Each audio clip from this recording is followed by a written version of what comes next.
2026 April മാസം 9-ാം തീയതി കേരള നിയമസഭയിലേക്കുള്ള വോട്ടെടുപ്പ് പൂർത്തിയായി. റിസൾട്ട് വരുന്നത് മെയ് മാസം 4-ാം തീയതിയാണ്. വളരെ ദീർഘമായ ഒരു കാത്തിരിപ്പാണ്. ഈ കാത്തിരിപ്പിന് ഇടയിൽ ഒട്ടേറെ വിവാദങ്ങൾ കേരളത്തിലുണ്ടാകുന്നുണ്ട്. UDF അധികാരത്തിൽ വന്നാൽ ആരായിരിക്കും കേരളത്തിലെ മുഖ്യമന്ത്രി എന്നതുമായി ബന്ധപ്പെട്ടാണ് വിവാദങ്ങളുള്ളത്. LDFനെ സംബന്ധിച്ചിടത്തോളം വിവാദമില്ല. പിണറായി വിജയന് ഭരണ തുടർച്ചയാണ് ഉണ്ടാകുന്നത്. അതുകൊണ്ട് മുഖ്യമന്ത്രി പദവിയെക്കുറിച്ച് ഒരു വിവാദവും LDFിലില്ല. UDFിലാണ് ഈ വിവാദമുണ്ടാകാൻ വഴിയൊരുക്കിയിരിക്കുന്നത്. ഇതുമായി ബന്ധപ്പെട്ട് ഒരുപാട് ചർച്ചകൾ നടക്കുന്നുണ്ട്. അടുത്ത സമയത്തും ഹൈക്കമാൻഡ് ഇടപെട്ട് ഇത്തരം അനാവശ്യമായ ചർച്ചകൾ അവസാനിപ്പിക്കണം എന്ന് പറയുന്നുണ്ടെങ്കിൽ പോലും തീർച്ചയായിട്ടും അത്തരം വിവാദങ്ങളെ അവസാനിപ്പിക്കാൻ ഹൈക്കമാൻഡിന് കഴിയുന്നില്ല. അത് സ്വാഭാവികമാണ്. കോൺഗ്രസ് ഒരു ജനാധിപത്യ പാർട്ടിയാണ്. ആരുടെയും അഭിപ്രായത്തെ അടിച്ചമർത്താൻ കോൺഗ്രസ് നേതൃത്വത്തിന് കഴിയില്ല. അത് കോൺഗ്രസിൻ്റെ ഒരു കൾച്ചറിൻ്റെ ഭാഗവും കൂടിയാണ്.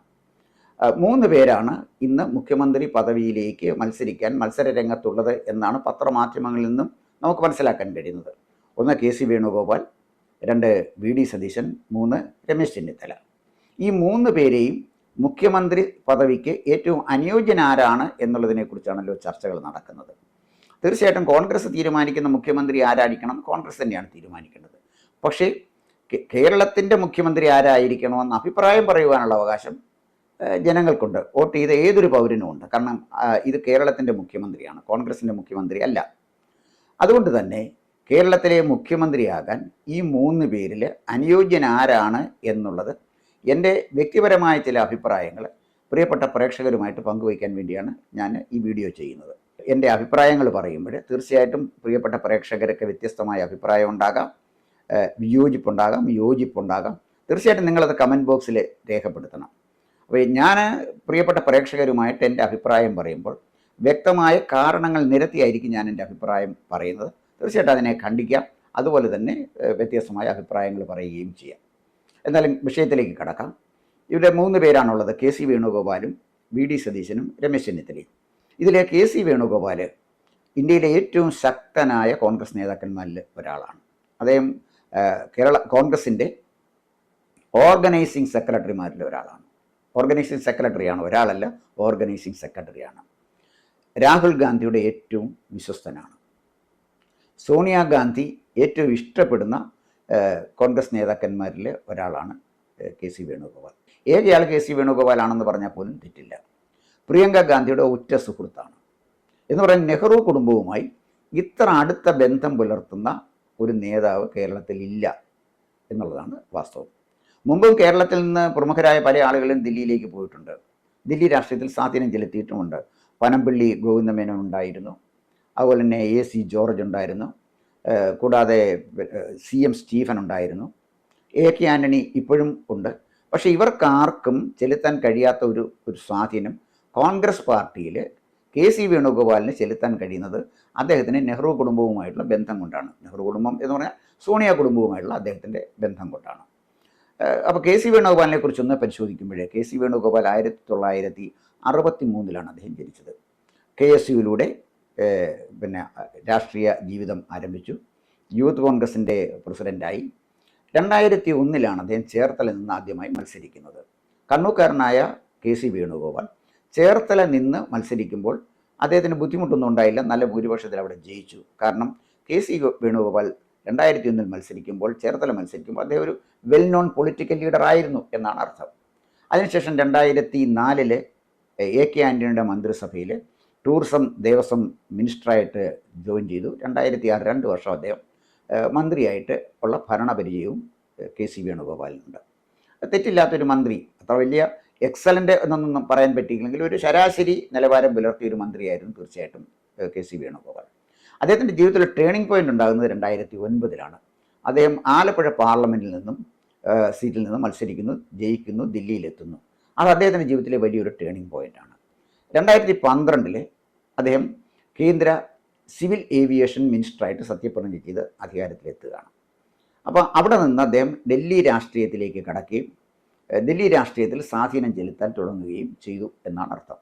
പിന്നീടുള്ള KC വേണുഗോപാലിൻ്റെ വളർച്ചയെക്കുറിച്ച് ഞാൻ പറയേണ്ട കാര്യമില്ല. അവസാനം അദ്ദേഹം മത്സരിച്ചത് 2024 ആലപ്പുഴ നിന്നാണ്. ആ ആലപ്പുഴയിൽ ഏറ്റവും തീവാറുന്ന മത്സരമായിരുന്നു. കാരണം ശക്തമായൊരു ത്രികോണ മത്സരമായിരുന്നു. സിറ്റിംഗ് MLA ആയിരുന്ന AM ആരിഫ്, അതുപോലെ തന്നെ BJPയുടെ ഫയർ ബ്രാൻഡ് ലീഡറായ ശോഭാ സുരേന്ദ്രൻ, KC വേണുഗോപാൽ, ഇവർ മൂന്ന് പേരാണ് ഇവിടെ ശക്തമായൊരു ത്രികോണ മത്സരത്തിൽ KC വേണുഗോപാൽ 70,000-ലധികം വോട്ടുകളുടെ ഭൂരിപക്ഷത്തോടെ ആലപ്പുഴയിൽ നിന്ന് തിരഞ്ഞെടുക്കപ്പെടുകയും ചെയ്തു. അപ്പോൾ ഈ തിരഞ്ഞെടുപ്പിലേക്ക് വന്നപ്പോൾ 2024 നിയമസഭാ തിരഞ്ഞെടുപ്പ് വന്നപ്പോൾ കോൺഗ്രസ് ഹൈക്കമാൻഡ് ഒരു തീരുമാനമെടുത്തു. കോൺഗ്രസ് ഹൈക്കമാൻഡ് എടുത്ത തീരുമാനം, ഒരു MPയും അസംബ്ലിയിലേക്ക് മത്സരിക്കേണ്ട. അത്തരൊരു തീരുമാനം എടുക്കാൻ കാരണം ചില സിറ്റിംഗ് MPമാർക്ക് നിയമസഭയിലേക്ക് മത്സരിക്കണമെന്നും ജയിച്ച് മന്ത്രിയാകണമെന്നും താല്പര്യമുണ്ടായിരുന്നു. അതിലേറ്റവും പ്രമുഖൻ K. സുധാകരൻ തന്നെയായിരുന്നു. അദ്ദേഹം ശക്തമായ സമ്മർദ്ദം ചെലുത്തി. പക്ഷേ ഹൈക്കമാൻഡ് വഴങ്ങിയില്ല. അടൂർ പ്രകാശിനും ആഗ്രഹം ഉണ്ടായിരുന്നു കോന്നിയിൽ നിന്ന് മത്സരിക്കണമെന്ന്. അദ്ദേഹത്തിനെയും അനുവദിച്ചില്ല. അപ്പോൾ ഹൈക്കമാൻഡ് എടുത്തൊരു തീരുമാനം, ഒരു കാരണവശാലും MPമാർ മത്സര രംഗത്തേക്ക് വരണ്ട എന്നാണ്. അത് ഹൈക്കമാൻഡ് തീരുമാനമാണ്. അപ്പോൾ MPമാർ മുഖ്യമന്ത്രി പദത്തിലേക്ക് മത്സരിക്കാനില്ലെങ്കിൽ അതിൻ്റെ അർത്ഥം എന്താണെന്ന് ചോദിച്ചു കഴിഞ്ഞാൽ, നിലവിലുള്ള MLAമാരിൽ നിന്ന് കേരളത്തിലെ മുഖ്യമന്ത്രി ആരാകണം എന്ന് തീരുമാനിക്കുക എന്നതാണ്. അതാണ് സാങ്കേതികമായി ശരി. അല്ല, നിലവിലുള്ള MPമാരിൽ നിന്നല്ല തിരഞ്ഞെടുക്കപ്പെടുന്നത് മുഖ്യമന്ത്രി, മറിച്ച് MLAമാരിൽ നിന്നാണ്. ഈ ഒരു പ്രത്യേക സാഹചര്യത്തിൽ K. സുധാകരന് പോലും മത്സരിക്കാൻ അവസരം നിഷേധിച്ചുകൊണ്ട് ഹൈക്കമാൻഡ് ശക്തമായൊരു തീരുമാനമെടുത്തപ്പോൾ MP ആയിരിക്കുന്ന KC വേണുഗോപാൽ കേരളത്തിലെ മുഖ്യമന്ത്രിയാകാൻ ശ്രമിക്കുന്നത് അത് സാങ്കേതികമായും ധാർമ്മികമായും ശരിയല്ല എന്നാണ് എൻ്റെ അഭിപ്രായം. കാരണം ഹൈക്കമാൻഡിൻ്റെ തീരുമാനത്തിൽ ഓർഗനൈസിംഗ് ജനറൽ സെക്രട്ടറി തന്നെ വെള്ളം ചേർക്കുക എന്ന് പറഞ്ഞാൽ വളരെ ചീത്ത ഒരു കീഴ്വഴക്കമായിരിക്കും ഉണ്ടാകുന്നത്. അതുകൊണ്ട് തന്നെ അദ്ദേഹം മത്സര രംഗത്ത് നിന്ന് മാറി നിൽക്കണം എന്നാണ് ഞാൻ പറയുന്നത്. അതിന് കാരണം ഇതാണ്, ഹൈക്കമാൻഡ് എടുത്ത തീരുമാനത്തിൽ ഹൈക്കമാൻഡിൻ്റെ കൂടെ ഭാഗമായ KC വേണുഗോപാൽ വെള്ളം ചേർക്കാനോ പാടില്ല. അതുമായിട്ട് ചേർന്നൊരു തീരുമാനമാണ് അദ്ദേഹം എടുക്കേണ്ടത്. മറിച്ച് വേണുഗോപാൽ മുഖ്യമന്ത്രിയാകാൻ തയ്യാറായി മുന്നോട്ട് വന്നാൽ ഞാൻ അദ്ദേഹത്തിന് കൊടുക്കുന്നത് 100-ൽ 30 മാർക്കേ കൊടുക്കത്തുള്ളൂ. ഒരു പൗരൻ്റെ, ഒരു വോട്ടർ എന്നുള്ള നിലയിൽ പാസ് മാർക്ക് ഞാൻ കൊടുക്കില്ല. ശരിയല്ല. അദ്ദേഹം വീണ്ടും ഇവിടേക്ക് മുഖ്യമന്ത്രിയായിട്ട് മത്സരിക്കാൻ വന്നാൽ 6 മാസം കഴിയുമ്പോൾ തിരഞ്ഞെടുപ്പുണ്ടാകും. 2 തിരഞ്ഞെടുപ്പുകളുണ്ടാകും. ഒന്ന്, ഒരാൾ രാജിവെച്ചെങ്കിലേ അദ്ദേഹത്തിന് മുഖ്യമന്ത്രിയാകാൻ കഴിയുള്ളൂ. അപ്പോൾ ഒരു MLA രാജിവെച്ച് അദ്ദേഹത്തിന് സീറ്റ് ഒഴിഞ്ഞു കൊടുക്കണം. 2, ആലപ്പുഴയിൽ ഉപതെരഞ്ഞെടുപ്പ് വരികയും ചെയ്യും. അതൊരു മുഖ്യമന്ത്രി സ്ഥാനാർത്ഥി അല്ലെങ്കിൽ മുഖ്യമന്ത്രി പദവിയിലേക്ക് ഒരാളെ എത്തിക്കാൻ നമ്മുടെ പൊതുഖജനാവിൽ നിന്ന് അത്രയേറെ പണം ചെലവഴിക്കുന്നത് ഒരു ദുർവിനിയോഗമാണ്. അതുകൊണ്ട് KC വേണുഗോപാൽ മുഖ്യമന്ത്രി സ്ഥാനത്തേക്ക് മത്സരിക്കാതെ മാന്യമായി ഒഴിഞ്ഞു നിൽക്കുന്നതാണ് രാഷ്ട്രീയ സദാചാരത്തിനും നമ്മുടെ ജനാധിപത്യ വിശ്വാസങ്ങൾക്കും നിരക്കുന്നത് എന്നാണ് എൻ്റെ അഭിപ്രായം. ഇനി രണ്ടാമത് നിൽക്കുന്നത് VD സതീശനാണ്. VD സതീശൻ 1964 ജനിച്ചത്. VD സതീശനും KC വേണുഗോപാൽ 1 വയസ്സിൻ്റെ വ്യത്യാസമേ ഉള്ളൂ. വേണുഗോപാലിനെ പോലെ തന്നെ അദ്ദേഹം KSUയിലൂടെ വന്നു, യൂത്ത് കോൺഗ്രസ് നേതാവായി. 2001 പറവൂരിൽ നിന്ന് VD സതീശൻ മത്സരിച്ച് ജയിക്കുന്നത്. അദ്ദേഹത്തിന് ഏറ്റവും വലിയ പ്രത്യേകത, പിന്നെ പറവൂരിൽ തോറ്റിട്ടില്ല. പറവൂർ എന്ന് പറയുന്ന കോൺസ്റ്റിറ്റ്യുവൻസിക്ക് വലിയൊരു പ്രത്യേകതയുണ്ട്. ആ പറവൂരിൽ ജയിച്ചു വന്നത് CPIയുടെ പ്രമുഖനായ നേതാവ് ശിവൻപിള്ളയും അദ്ദേഹത്തിൻ്റെ മകൻ രാജുവുമൊക്കെ പറവൂർ ജയിച്ചു വന്നാണ്. CPIയുടെ ഒരു കോട്ടയാണ് പറവൂർ. ആ പറവൂരിൽ കടന്നു ചെന്ന് പറവൂർ സീറ്റ് പിടിച്ചെടുത്തയാളാണ് VD സതീശൻ. അദ്ദേഹം ഇന്ന് വരെ പറവൂരിൽ തോറ്റിട്ടുമില്ല. വലിയൊരു ട്രാക്ക് റെക്കോർഡാണ് അദ്ദേഹത്തിനുള്ളത്. പിണറായി വിജയൻ്റെ സർക്കാരിൻ്റെ കാലഘട്ടത്തിൽ, കഴിഞ്ഞ 1ാം പിണറായി വിജയൻ്റെ സർക്കാരിൻ്റെ കാലഘട്ടത്തിൽ ലോട്ടറി വിവാദം ഉണ്ടായപ്പോൾ അദ്ദേഹം തോമസ് ഐസക്കിനെ വെല്ലുവിളിച്ചുകൊണ്ട് ശക്തമായ വാദമുഖങ്ങളുമായി വന്നു ഗവൺമെൻറ്റിനെ പ്രതിക്കൂട്ടിലാക്കുകയുണ്ടായി. അദ്ദേഹത്തിൻ്റെ വെല്ലുവിളി സ്വീകരിച്ച് ഒരു പരസ്യ സംവാദത്തിന് മുന്നോട്ട് വരാൻ തോമസ് ഐസക്ക് ഭയന്ന് പിന്മാറി എന്ന് പറഞ്ഞാൽ അത് തീർച്ചയായിട്ടും VD സതീശൻ്റെ ഒരു വിജയമായിട്ട് നമുക്ക് കാണാതിരിക്കാൻ കഴിയില്ല എന്നുള്ളതാണ് വാസ്തവം. 2021 VD സതീശൻ കേരളത്തിലെ പ്രതിപക്ഷ നേതാവായിട്ട് അധികാരത്തിലെത്തുകയാണ്. അപ്പോൾ ഇവിടെ VD സതീശൻ്റെ ഒരു നിശ്ചയദാർഢ്യം കേരളം തിരിച്ചറിഞ്ഞത് നിലമ്പൂർ ഉപതെരഞ്ഞെടുപ്പ് നടക്കുന്ന സമയത്ത് PV അൻവർ ഉയർത്തിയ ഭീഷണിയെ മറികടക്കാൻ VD സതീശൻ കാണിച്ച നിശ്ചയദാർഢ്യവും ഇച്ഛാശക്തിയുമാണ്. അൻവറുമായി ഒരു അലോസരത്തിന് പോകേണ്ട, ഒരു സ്പർദ്ധ ഉണ്ടാക്കേണ്ട, അദ്ദേഹത്തെ കൂടെ ചേർത്ത് നിർത്തി നിലമ്പൂർ തെരഞ്ഞെടുപ്പിനെ നേരിടുന്നതാണ് നല്ലത് എന്ന് മുസ്ലിം ലീഗും കോൺഗ്രസും ഒക്കെ പ്രമുഖരായ എല്ലാ നേതാക്കന്മാരും ആവശ്യപ്പെട്ടപ്പോഴും പ്രതിപക്ഷ നേതാവ് എന്നുള്ള നിലയിൽ VD സതീശൻ അൻവറുമായി ഒരു സമവായത്തിന് താല്പര്യമില്ല, അങ്ങനൊരു സമവായത്തിന് പോകരുത്, അതൊരു പൊളിറ്റിക്കൽ ബ്ലണ്ടറാണ്, ചെയ്യരുത് എന്ന് ശക്തമായ നിലപാടെടുത്തു. ഒരുപക്ഷെ നിലമ്പൂരിലെ UDFൻ്റെ സ്ഥാനാർത്ഥി തോറ്റുപോയിരുന്നുവെങ്കിൽ അതിന് ഏറ്റവും അധികം വില കൊടുക്കേണ്ടി വരുന്നത് വി ഡി സതീശനാകുമായിരുന്നു. പക്ഷേ എന്തായാലും ശരി, ഉറച്ച ഒരു തീരുമാനം വി ഡി സതീശൻ എടുത്തു. നിലമ്പൂരിലെ നല്ല ഭൂരിപക്ഷത്തിൽ ആര്യാടൻ ഷൗക്കത്ത് ജയിച്ചു. ഇത് ശരിക്കും പറഞ്ഞാൽ വി ഡി സതീശൻ്റെ തൊപ്പിയിലെ ഒരു പൊന്തൂവലായിട്ട് നിലമ്പൂർ തെരഞ്ഞെടുപ്പ് വിജയം മാറുകയും ചെയ്തു. പെട്ടെന്ന് കേരളത്തിലെ രാഷ്ട്രീയ വൃത്തങ്ങളിൽ ധീരനായ ഒരു നേതാവ് എന്ന ഒരു പരിവേഷം വി ഡി സതീശന് കിട്ടുന്നത് ഈ നിലമ്പൂർ തെരഞ്ഞെടുപ്പോടുകൂടി തന്നെയാണ്. ഇപ്പോൾ 2026 ഇപ്പോൾ നിയമസഭയിലേക്ക് തിരഞ്ഞെടുപ്പ് വരുമ്പോൾ അദ്ദേഹം വലിയ ഒരു സ്റ്റേറ്റ്മെൻറ്റ് നടത്തി. ഈ സമുദായ നേതാക്കന്മാരുടെ തിണ്ണ നിരങ്ങാൻ പോകുന്നത് ശരിയല്ല എന്നുള്ളത് വലിയ കയ്യടി കിട്ടിയ ഒരു സ്റ്റേറ്റ്മെൻറ്റാണത്. സമുദായ നേതാക്കന്മാരുടെ തിണ്ണ നിരങ്ങുന്ന രാഷ്ട്രീയക്കാരെ കൊണ്ട് മടുത്തിരിക്കുകയാണ് കേരളം. അത് എല്ലാവരും സ്വാഗതം ചെയ്തു. എല്ലാ സമുദായത്തിൽപ്പെട്ട, അതായത് മതേതര കേരള സമൂഹം അതിനെ സ്വാഗതം ചെയ്തു. പക്ഷേ വി ഡി സതീശന് ഇവിടെ ഒരു വീഴ്ച പറ്റിയത്, സമുദായ നേതാക്കന്മാരുടെ തിണ്ണ നിരങ്ങുന്നതിനെക്കുറിച്ച് അദ്ദേഹം പറഞ്ഞു. ഓക്കെ, അത് നമുക്ക് എഗ്രി ചെയ്യാം. ഇതേ വി ഡി സതീശനാണ് ജമാഅത്തെ ഇസ്ലാമിയുമായി ധാരണയിലെത്തിയത്. എത്തിയെന്ന് മാത്രമല്ല, ജമാഅത്തെ ഇസ്ലാമി ഒരു ജനാധിപത്യ പാർട്ടിയാണെന്ന് പറഞ്ഞു. ഒരു ജനാധിപത്യ പാർട്ടിയാണ് ജമാഅത്തെ ഇസ്ലാമി രൂപം കൊടുത്തിരിക്കുന്ന വെൽഫെയർ പാർട്ടി എന്ന് പറഞ്ഞു. ഇതിലെല്ലാം ഉപരിയായിട്ട് ജമാഅത്തെ ഇസ്ലാമിയെ വെള്ളപൂശാൻ കൂടി വി ഡി സതീശൻ ശ്രമിച്ചപ്പോൾ കേരളത്തിലെ ഭൂരിപക്ഷ സമുദായത്തിൻ്റെ മനസ്സിൽ വലിയ ആശങ്കയാണ് വന്നത്. കാരണം സതീശൻ എന്തു പറഞ്ഞാലും ശരി, ജമാഅത്തെ ഇസ്ലാമി എന്താണ്, മൗദൂദി എന്തിനു വേണ്ടിയാണ് ജമാഅത്തെ ഇസ്ലാമി സ്ഥാപിച്ചത് എന്നതിനെക്കുറിച്ച് സമ്പൂർണ്ണ സാക്ഷരത കൈവരിച്ച കേരള സംസ്ഥാനത്തിലെ ജനങ്ങൾക്ക് നല്ല ബോധ്യമുണ്ട്. ആ ബോധ്യത്തിനെ മറികടക്കാനോ ആ ബോധ്യത്തിനെ മാറ്റിമറിക്കാനോ സതീശൻ്റെ സ്റ്റേറ്റ്മെൻറ്റിന് കഴിഞ്ഞില്ല. അപ്പോൾ അദ്ദേഹത്തിൻ്റെ സ്റ്റേറ്റ്മെൻറ്റ് ഭൂരിപക്ഷ സമുദായത്തിൽ വലിയ ആശങ്ക സൃഷ്ടിച്ചു എന്നുള്ളതാണ് ഒരു പ്രധാനപ്പെട്ട കാര്യം. ഈ ആശങ്ക വർദ്ധിപ്പിച്ചത് യൂത്ത് ലീഗ് ചില ഫ്ലെക്സ് ബോർഡുകൾ മലപ്പുറത്ത് സ്ഥാപിച്ചു, ഭാവി മുഖ്യമന്ത്രി വി ഡി സതീശന് അഭിവാദ്യങ്ങൾ അർപ്പിച്ചുകൊണ്ട്. അപ്പോൾ വി ഡി സതീശനെ ഭാവി മുഖ്യമന്ത്രിയായി കാണുന്നത് യൂത്ത് ലീഗാണ്. യൂത്ത് ലീഗിൻ്റെ അത്തരം ഫ്ലെക്സുകൾ വന്നിട്ടുണ്ടെങ്കിൽ തീർച്ചയായിട്ടും മുസ്ലിം ലീഗ് നേതൃത്വം അറിയാതെ അങ്ങനെ ഫ്ലെക്സുകൾ വരാനുള്ള സാധ്യത കുറവാണ്. എന്ന് പറഞ്ഞാൽ മുസ്ലിം ലീഗും ജമാഅത്തെ ഇസ്ലാമിയും ചേർന്ന ഒരു ടീമിൻ്റെ പ്രതിനിധിയായിട്ട് കേരളത്തിലെ മുഖ്യമന്ത്രിയായി വി ഡി സതീശൻ സത്യപ്രതിജ്ഞ ചെയ്യുമോ എന്നത് ഭൂരിപക്ഷത്തിന് ആശങ്കയുണ്ടാക്കിയിരിക്കുന്ന ഒരു കാര്യമാണ്, വളരെ പ്രധാനപ്പെട്ട ഒരു കാര്യമാണ്. അത് വി ഡി സതീശനെ സംബന്ധിച്ചിടത്തോളം നെഗറ്റീവായ ഒന്നായിട്ടാണ് എനിക്ക് തോന്നുന്നത്. മറ്റൊരു പ്രധാനപ്പെട്ട കാര്യം, അദ്ദേഹം പ്രതിപക്ഷ നേതാവാണ്, സിറ്റിംഗ് പ്രതിപക്ഷ നേതാവാണ്. ഇപ്പോഴത്തെ പ്രതിപക്ഷ നേതാവിനെ നമ്മൾ സാധാരണഗതിയിൽ കമ്പയർ ചെയ്യുന്നത് തൊട്ട് മുമ്പുള്ള പ്രതിപക്ഷ നേതാവുമായിട്ടാണ്. തൊട്ട് മുമ്പുള്ള പ്രതിപക്ഷ നേതാവ് രമേശ് ചെന്നിത്തലയായിരുന്നു.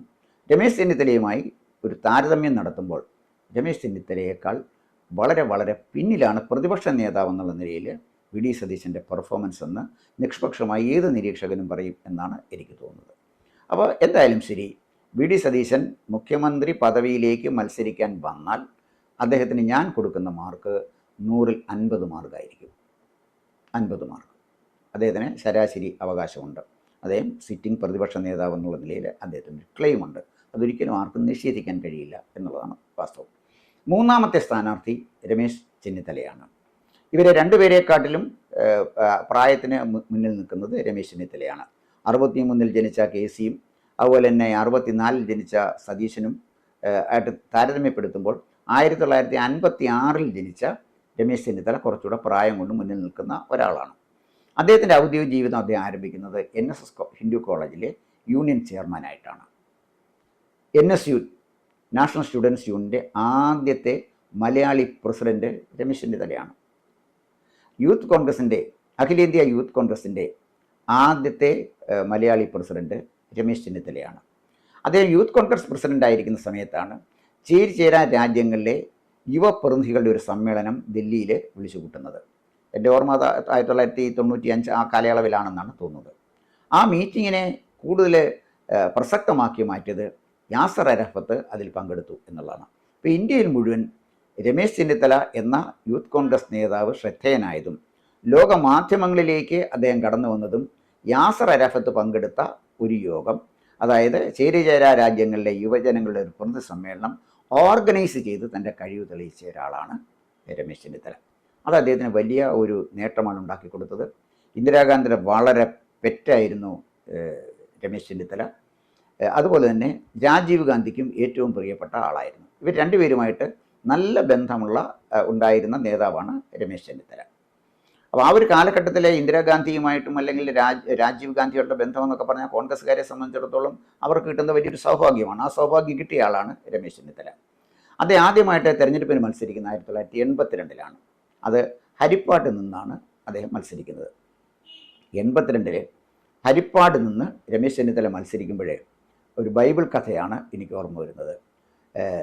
ദാവീദും ഗോലിയാത്തും തമ്മിലുള്ള മത്സരം. ഗോലിയാത്ത് അതികായനാണ്, ദാവീദാകട്ടെ ഒരു ഇടയ ചെറുക്കൻ, ഒരു കൊച്ചു പയ്യൻ. ആ ദാവീദ് ഗോലിയാത്തിനെ മറിച്ചിട്ടതുപോലെ 1982 രമേശ് ചെന്നിത്തല ഹരിപ്പാട് തോൽപ്പിച്ചത് CBC വാര്യരെയാണ്. ഇന്നത്തെ തലമുറയ്ക്ക് CBC വാര്യർ അത്ര സുപരിചിതനൊന്നും ആയിരുന്നില്ല. പക്ഷേ എൻ്റെ തലമുറയ്ക്ക് അദ്ദേഹം വളരെ സുപരിചിതനായിരുന്നു. അദ്ദേഹം കേരള നിയമസഭയിൽ കത്തി നിൽക്കുന്ന ഒരു കാലം, എന്തിനും പോകുന്ന ചങ്കൂറ്റമുള്ള ഒരു മാർക്സിസ്റ്റ് പാർട്ടിയുടെ നേതാവ്. CBC വാര്യർ അന്ന് കേരള രാഷ്ട്രീയത്തിൽ നിറഞ്ഞു നിന്ന ആളാണ്. ഒരിക്കലും പരാജയപ്പെടുത്താൻ കഴിയാത്ത അജാത ശത്രുവാണ് CBC വാര്യർ എന്ന് കേരള രാഷ്ട്രീയം കരുതിയിരുന്നൊരു കാലഘട്ടത്തിൽ മാർക്സിസ്റ്റ് പാർട്ടിക്ക് ശക്തമായ വേരുകളുള്ള ഹരിപ്പാട്ട് CBC വാര്യരെ തോൽപ്പിച്ചുകൊണ്ട് രമേശ് ചെന്നിത്തല എന്ന ചെറുപ്പക്കാരൻ 26ാമത്തെ വയസ്സിൽ കേരള നിയമസഭയിലേക്ക് തിരഞ്ഞെടുക്കപ്പെട്ടപ്പോൾ രാഷ്ട്രീയ കേരളം ഞെട്ടി. എന്താണ് സംഭവിച്ചതെന്നുള്ള കാര്യം. ആ തോൽവി CBC വാര്യരെ വല്ലാതെ മുറിവേൽപ്പിച്ചു. അദ്ദേഹം സജീവ രാഷ്ട്രീയത്തിൽ നിന്ന് കാലക്രമേണ നിഷ്ക്രമിക്കുകയും ചെയ്തു. അങ്ങനെ 1982 ഒരു ജയൻ്റ് കില്ലറായിട്ടാണ് രമേശ് ചെന്നിത്തല കേരള രാഷ്ട്രീയത്തിലേക്ക് കടന്നു വരുന്നത്. 1986 തൻ്റെ 28ാമത്തെ വയസ്സിൽ രമേശ് ചെന്നിത്തല കേരളത്തിലെ ഗ്രാമവികസന വകുപ്പ് മന്ത്രിയായിട്ട് മാറി. ആ കാലഘട്ടത്തിൽ ഞാൻ ഓർക്കുന്നത്, അന്ന് പത്രങ്ങളിലൊക്കെ വലിയ വാർത്തയായിരുന്നു. അദ്ദേഹം ഗ്രാമവികസന വകുപ്പ് മന്ത്രിയായിട്ട് വന്നപ്പോഴേ അന്നത്തെ പ്രധാനമന്ത്രി രാജീവ് ഗാന്ധിയെ കണ്ട് ഗ്രാമവികസനത്തിന് കേരളത്തിലേക്കായിട്ട് 10 കോടി രൂപ, അന്നത്തെ 10 കോടി രൂപ വലിയൊരു തുകയാണ്, 10 കോടി രൂപ അനുവദിപ്പിക്കുകയുണ്ടായി. അതൊരു മന്ത്രി എന്നുള്ള നിലയിൽ അദ്ദേഹം നേടിയ വലിയ ഒരു നേട്ടം തന്നെയാണ്. നിസ്സാരമായി നമുക്കതിനെ കാണാൻ പറ്റില്ല. പിന്നെ രമേശ് ചെന്നിത്തലയെ സംബന്ധിച്ചിടത്തോളം അദ്ദേഹത്തിൻ്റെ മറ്റൊരു പ്രധാനപ്പെട്ട കോൺട്രിബ്യൂഷൻ KPCC പ്രസിഡന്റ് എന്നുള്ള നിലയിലാണ്. 2005 മുതൽ 2016 വരെയുള്ള 9 വർഷക്കാലം അദ്ദേഹം KPCC പ്രസിഡൻ്റായിരുന്നു. ഗ്രൂപ്പ് യുദ്ധം അതിൻ്റെ മൂർധന്യത്തിൽ നിൽക്കുന്ന ഒരു കാലഘട്ടത്തിലാണ് അദ്ദേഹം KPCC പ്രസിഡൻ്റായിട്ട് വരുന്നത്. പക്ഷേ A ഗ്രൂപ്പ് നേതാവായ ഉമ്മൻചാണ്ടിയോട് വളരെ നല്ല സൗഹൃദം പുലർത്താനും കോൺഗ്രസിന് ശക്തി പകരാനും I ഗ്രൂപ്പ് നേതാവായ രമേശ് ചെന്നിത്തലയ്ക്ക് കഴിഞ്ഞു. എന്ന് പറഞ്ഞാൽ രമേശ് ചെന്നിത്തലയ്ക്ക് പ്രാധാന്യമുണ്ടായിരുന്നത്, അദ്ദേഹം പ്രാധാന്യം നൽകിയത് കോൺഗ്രസിൻ്റെ നിലനിൽപ്പിലാണ്, കോൺഗ്രസിൻ്റെ വളർച്ചയിലാണ്. അപ്പോൾ ഗ്രൂപ്പ് വൈര്യം ഒരു കാരണവശാലും കോൺഗ്രസിൻ്റെ വളർച്ച തടയാൻ പാടില്ല എന്ന് വിചാരിച്ച് കൃത്യമായി ഒരു സൗഹൃദം ഉമ്മൻചാണ്ടിയുമായി സ്ഥാപിക്കാൻ അദ്ദേഹത്തിന് കഴിഞ്ഞു. ഒരുപക്ഷെ കേരളത്തിലെ I ഗ്രൂപ്പും A ഗ്രൂപ്പും ചേർന്ന് പ്രവർത്തിച്ച ഒരു നല്ല കാലഘട്ടം, സുവർണ കാലഘട്ടമായിരുന്നു കോൺഗ്രസിനെ സംബന്ധിച്ചിടത്തോളം. KPCC പ്രസിഡൻ്റായി രമേശ് ചെന്നിത്തല ഇരുന്ന ഈ 9 വർഷം. അദ്ദേഹം KPCC പ്രസിഡന്റ് സ്ഥാനം ഒഴിഞ്ഞു. VM Sudheeran KPCC പ്രസിഡൻ്റായി. അദ്ദേഹം 2014 ഉമ്മൻചാണ്ടിയുടെ മന്ത്രിസഭയിൽ ഹോം മിനിസ്റ്ററായിട്ട്, ആഭ്യന്തരമന്ത്രിയായിട്ട് പ്രവേശിക്കുകയാണ്. ആഭ്യന്തരമന്ത്രി എന്നുള്ള നിലയിൽ കേരളം കണ്ട മികച്ച ആഭ്യന്തരമന്ത്രിമാരിൽ ഒരാളായിരുന്നു രമേശ് ചെന്നിത്തല. മികച്ച ആഭ്യന്തരമന്ത്രിമാരിൽ ഒരാളായിരുന്നു. തീർച്ചയായിട്ടും തിരുവഞ്ചൂർ രാധാകൃഷ്ണൻ നല്ല ആഭ്യന്തരമന്ത്രിയാണ്, ഞാനത് വിസ്മരിക്കുന്നില്ല. രമേശ് ചെന്നിത്തല മികച്ച ആഭ്യന്തരമന്ത്രിമാരിൽ ഒരാൾ തന്നെയായിരുന്നു. അദ്ദേഹത്തിനെ ശ്രദ്ധേയനാക്കിയത് ബ്ലേഡ് മാഫിയയുടെ പിടിയിൽപ്പെട്ട് ശ്വാസം മുട്ടിക്കൊണ്ടിരുന്ന കേരളത്തിലെ സാധാരണക്കാരനെയും പാവപ്പെട്ടവനെയും സംരക്ഷിക്കുന്ന ഒരു വലിയ ഓപ്പറേഷനായിരുന്നു കുബേര എന്ന ഓപ്പറേഷൻ. ശരിക്ക് അക്ഷരാർത്ഥത്തിൽ കേരളത്തിലെ ബ്ലേഡ് മാഫിയ ഞെട്ടിപ്പോയ ഒന്നാണ് ആഭ്യന്തരമന്ത്രി തുടങ്ങിയ കുബേര എന്ന് പറയുന്ന ഓപ്പറേഷൻ. അത് തീർച്ചയായിട്ടും രമേശ് ചെന്നിത്തല എന്ന ആഭ്യന്തരമന്ത്രിയുടെ വ്യക്തിപരമായ നേട്ടമാണ് എന്ന് പറയാതിരിക്കാൻ പറ്റില്ല. പിന്നെ ഞാൻ മുമ്പ് സൂചിപ്പിച്ച പോലെ പ്രതിപക്ഷ നേതാവ് എന്നുള്ള നിലയിൽ അദ്ദേഹത്തിൻ്റെ പെർഫോമൻസ് VD സതീശൻ്റെ പെർഫോമൻസുമായിട്ട് ഒന്ന് ബന്ധപ്പെടുത്തി നോക്കിയാൽ EMCC തട്ടിപ്പ്, കടൽ വിറ്റു എന്നൊക്കെ പറഞ്ഞതിൽ വിവാദമുണ്ടാക്കിയ EMCC തട്ടിപ്പ് അത് പുറത്തു കൊണ്ടുവന്നത് രമേശ് ചെന്നിത്തലയാണ്. സ്പ്രിംഗ്ലർ ഡാറ്റ തട്ടിപ്പ് ഇന്ത്യയിൽ ആദ്യമായി ഒരു വലിയ വിഷയമായി മാറുന്നത് രമേശ് ചെന്നിത്തല ഈ സ്പ്രിംഗ്ലർ തട്ടിപ്പ് കൊണ്ടുവന്നപ്പോഴാണ്. കേരളത്തിലെ ജനങ്ങളുടെ ആരോഗ്യവുമായി ബന്ധപ്പെട്ട വിശദമായ ഡാറ്റ ചില വിദേശ കമ്പനികൾക്ക് വിറ്റ് കാശാക്കി എന്ന് തെളിവ് സഹിതം അദ്ദേഹം കേരള നിയമസഭയിൽ അവതരിപ്പിക്കുകയുണ്ടായി. വേറെ ഏതെങ്കിലും പാശ്ചാത്യ രാജ്യത്തായിരുന്നെങ്കിൽ ആ നിമിഷം ആ ഗവൺമെൻറ് രാജിവെക്കുമായിരുന്നു. കേരളത്തിൽ പിന്നെ ഇതൊന്നും വലിയ പ്രത്യേകത ഇല്ലാത്തത് കൊണ്ടും ആരോപണങ്ങൾക്ക് പിന്നാലെ ആരോപണം വന്ന ഗവൺമെൻറ് പ്രതിക്കൂട്ടിൽ നിന്നതുകൊണ്ടും അവരെ രാജിവെച്ചില്ല എങ്കിൽ പോലും ഡാറ്റ തട്ടിപ്പുമായി ബന്ധപ്പെട്ട് ഒരു പുതിയ മാതൃക സൃഷ്ടിക്കാൻ, ഒരു പുതിയ കീഴ്വഴക്കം സൃഷ്ടിക്കാൻ രമേശ് ചെന്നിത്തലയ്ക്ക് കഴിഞ്ഞു. നാളെയാണെങ്കിലും ഏതെങ്കിലും സ്റ്റേറ്റിലെ ഈ ഡാറ്റ തട്ടിപ്പുമായിട്ട് ബന്ധപ്പെട്ട് വന്നാൽ അവർക്ക് മാതൃകയാക്കാൻ കഴിയുന്നത് തീർച്ചയായിട്ടും രമേശ് ചെന്നിത്തലയെ തന്നെയാണ്. പിന്നെ വാട്ടർ ഹൗസ് കൂപ്പറുമായി ബന്ധപ്പെട്ട അദ്ദേഹം നൽകിയ കേസ്, ഇതെല്ലാം ശരിക്കും അക്ഷരാർത്ഥത്തിൽ പിണറായി വിജയൻ്റെ ഗവൺമെൻറ്റിനെ ശ്വാസം മുട്ടിച്ച ഒന്നാണ്. ഞാൻ രമേശ് ചെന്നിത്തലയെ കമ്പയർ ചെയ്യുന്നത് VS അച്യുതാനന്ദനുമായിട്ടാണ്. കേരളം കണ്ട രണ്ട് മികച്ച പ്രതിപക്ഷ നേതാക്കന്മാരാണ് നമുക്കുണ്ടായിട്ടുള്ളത്. ഒന്ന് VS അച്യുതാനന്ദനും മറ്റൊന്ന് രമേശ് ചെന്നിത്തലയും. കാരണം ഒരു പ്രതിപക്ഷ നേതാവെന്നുള്ള നിലയിൽ നിയമസഭയിൽ പ്രസംഗിക്കുകയല്ല ചെയ്യേണ്ടത്. ഭരണപക്ഷത്തെ പ്രതിക്കൂട്ടിലാക്കാൻ എല്ലാ മാർഗങ്ങളും ഉപയോഗിക്കണം. ജനകീയ സമരം ഉപയോഗിക്കാം, അതുപോലെ തന്നെ കോടതിയിലെ കേസ് ഉപയോഗിക്കാം, അതുപോലെ തന്നെ മീഡിയയിലൂടെ കൃത്യമായി ഗവൺമെൻറ് ചെയ്യുന്ന ജനാധിപത്യ വിരുദ്ധമായ കാര്യങ്ങളെ, അഴിമതിയെ, സ്വജനപക്ഷപാതം, ഇതൊക്കെ പുറത്തു കൊണ്ടുവരേണ്ടതിൻ്റെ ചുമതല പ്രതിപക്ഷ നേതാവിനുള്ളതാണ്. സ്തുതർഹ്യമായ രീതിയിൽ പ്രതിപക്ഷ നേതാവ് എന്നുള്ള നിലയിൽ തീർച്ചയായിട്ടും രമേശ് ചെന്നിത്തല പ്രവർത്തിച്ചു എന്ന് മാത്രമല്ല, കേരളം കണ്ട മികച്ച പ്രതിപക്ഷ നേതാക്കളിൽ ഒരാളാണ്. അദ്ദേഹമായിട്ട് കമ്പയർ ചെയ്യാൻ VS അച്യുതാനന്ദനല്ലാതെ മറ്റൊരാളില്ല എന്നുള്ളതാണ് വാസ്തവം. ഇതൊക്കെ രമേശ് ചെന്നിത്തലയുടെ നേട്ടം തന്നെയാണ്. ഇവിടെ നമ്മളൊരു നേതാവിനെ വിലയിരുത്തുമ്പോൾ ഒന്ന് അദ്ദേഹത്തിൻ്റെ ജനസമ്മതിയാണ് പരിശോധിക്കേണ്ടത്, രണ്ട് അദ്ദേഹത്തിൻ്റെ സീനിയോറിറ്റിയാണ് പരിശോധിക്കേണ്ടത്, മൂന്നാമത് പരിശോധിക്കേണ്ട അദ്ദേഹത്തിൻ്റെ ഭരണപരിചയമാണ്, നാലാമത് അദ്ദേഹത്തിൻ്റെ പെരുമാറ്റമാണ്. ഇവിടെ ജനസമ്മതി നോക്കിയാൽ ഈ മൂന്ന് പേരിൽ, അതായത് KC വേണുഗോപാൽ, VD സതീശൻ, രമേശ് ചെന്നിത്തല എന്നും മൂന്ന് പേരിൽ ഏറ്റവും അധികം ജനസമ്മതിയുള്ള നേതാവ് രമേശ് ചെന്നിത്തലയാണ് എന്ന് കണ്ണുമടച്ച് ഒരു രാഷ്ട്രീയ നിരീക്ഷകൻ എന്ന നിലയിൽ ഞാൻ പറയുന്നത്. ഒട്ടേറെ ആളുകളുടെ അഭിപ്രായം തേടിയതിനു ശേഷമാണ്. പലരോടും ഞാൻ വ്യക്തിപരമായി ചോദിച്ചു, ഈ മൂന്ന് പേരിൽ ആരായിരിക്കും നിങ്ങൾ പ്രിഫർ ചെയ്യുന്നത്? അതിൽ ഞാൻ അഭിപ്രായം ചോദിച്ചതിൽ 90%, ഞാനൊരു ഭംഗിവാക്ക് പറയല്ല, 90% ആളുകളും പ്രിഫർ ചെയ്തത് രമേശ് ചെന്നിത്തലയാണ്. അപ്പം ജനസമ്മതിയുടെ കാര്യത്തിൽ രമേശ് ചെന്നിത്തലയെ എല്ലാവരും അംഗീകരിക്കുന്നുണ്ട്. അത് SNDP യോഗം അംഗീകരിക്കുന്നുണ്ട്, വെള്ളാപ്പള്ളി നടേശൻ അംഗീകരിക്കുന്നുണ്ട്, NSS general secretary Sukumaran Nair അംഗീകരിക്കുന്നുണ്ട്, സഭകൾ അംഗീകരിക്കുന്നുണ്ട്. കുറച്ചു കാലം മുമ്പ് മാവേലിക്കരയിൽ ഒരു ഫംഗ്ഷനിൽ പങ്കെടുത്തപ്പോൾ ഓർത്തഡോക്സ് സഭ പരമാധ്യക്ഷനെ പറഞ്ഞത്, ഞങ്ങളുടെ കുട്ടിയാണ്, ഈ സഭയുടെ കുട്ടിയാണ് രമേശ് ചെന്നിത്തല എന്നാണ് ഓർത്തഡോക്സ് സഭ. മറ്റ് സഭകൾ, അതുപോലെ തന്നെ പാണക്കാട് കുടുംബവുമായി നല്ല ബന്ധമുള്ള ആളാണ്. അപ്പോൾ ഇവിടുത്തെ സമുദായ സമവാക്യം നോക്കിയാൽ ഈ സമുദായ നേതാക്കന്മാരുമൊക്കെയായി നല്ല വ്യക്തിബന്ധം പുലർത്താൻ അദ്ദേഹത്തിന് കഴിഞ്ഞിട്ടുണ്ട്. അദ്ദേഹത്തിൻ്റെ ജനസമ്മതിയിൽ KC വേണുഗോപാലുമായിട്ടോ അല്ലെങ്കിൽ VD സതീശനുമായിട്ടോ കമ്പയർ ചെയ്യുമ്പോൾ രമേശ് ചെന്നിത്തല അക്കാര്യത്തിൽ മുന്നിലാണ്. ജനസമ്മതി കഴിഞ്ഞാൽ നമ്മൾ പരിശോധിച്ച് നോക്കേണ്ടത് സീനിയോറിറ്റിയാണ്.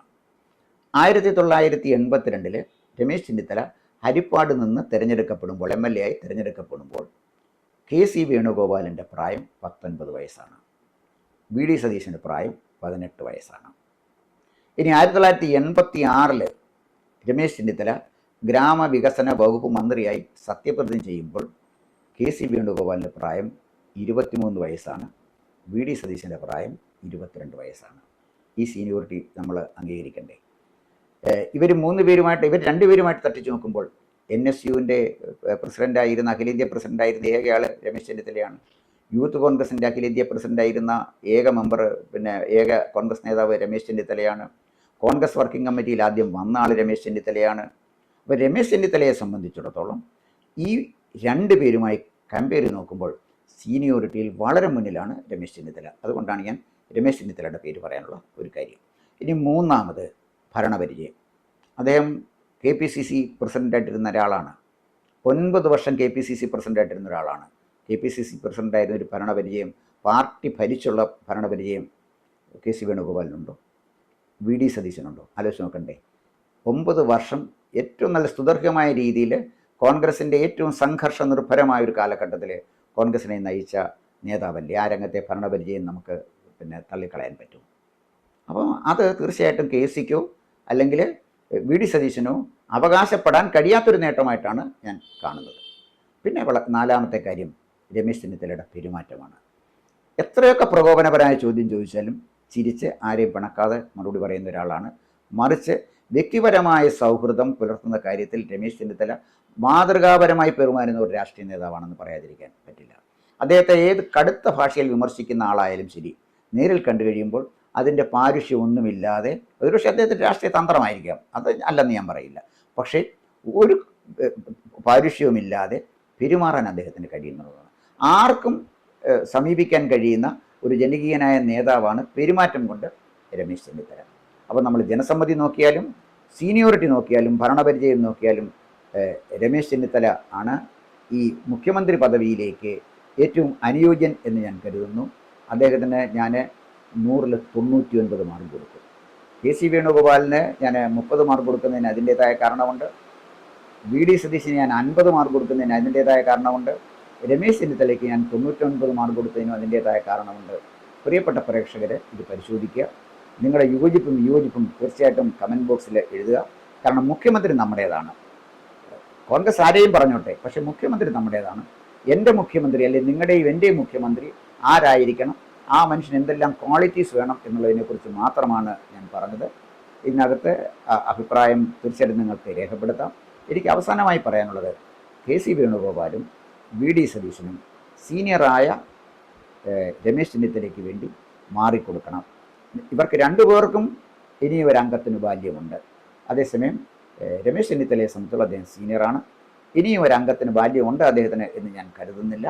അതുകൊണ്ട് തന്നെ അദ്ദേഹത്തിൻ്റെ സീനിയോറിറ്റിയും ഈ രംഗത്തുള്ള കഴിവും ഒക്കെ പരിഗണിച്ച് കെ.സി. വേണുഗോപാലും ഒപ്പം വി.ഡി. സതീശനും മാന്യമായി മാറി നിന്ന് തർക്കങ്ങളില്ലാതെ UDF ആണ് അധികാരത്തിൽ വരുന്നതെങ്കിൽ, അധികാരത്തിൽ വരുമെന്നറിയില്ല, അധികാരത്തിൽ വരുന്നതെങ്കിൽ രമേശ് ചെന്നിത്തലയെ കേരളത്തിലെ മുഖ്യമന്ത്രിയായി ഐകകണ്ഠേന എടുക്കണം എന്നാണ് എൻ്റെ നിരീക്ഷണം. തീർച്ചയായിട്ടും പ്രിയപ്പെട്ട പ്രേക്ഷകരുടെ അഭിപ്രായം ഉണ്ടാകണമെന്ന് മാത്രമേ ഞാൻ അഭ്യർത്ഥിക്കുന്നുള്ളൂ. നമസ്കാരം. കൂടുതൽ വാർത്തകളും വിശേഷങ്ങളും നേരിട്ട് ലഭിക്കാൻ ജനങ്ങളിൽ നിന്ന് ജനങ്ങളിലേക്ക് ജനഭൂമി ന്യൂസ് സബ്സ്ക്രൈബ് ചെയ്യൂ. ബെൽ ബട്ടൺ അമർത്താനും മറക്കരുത്.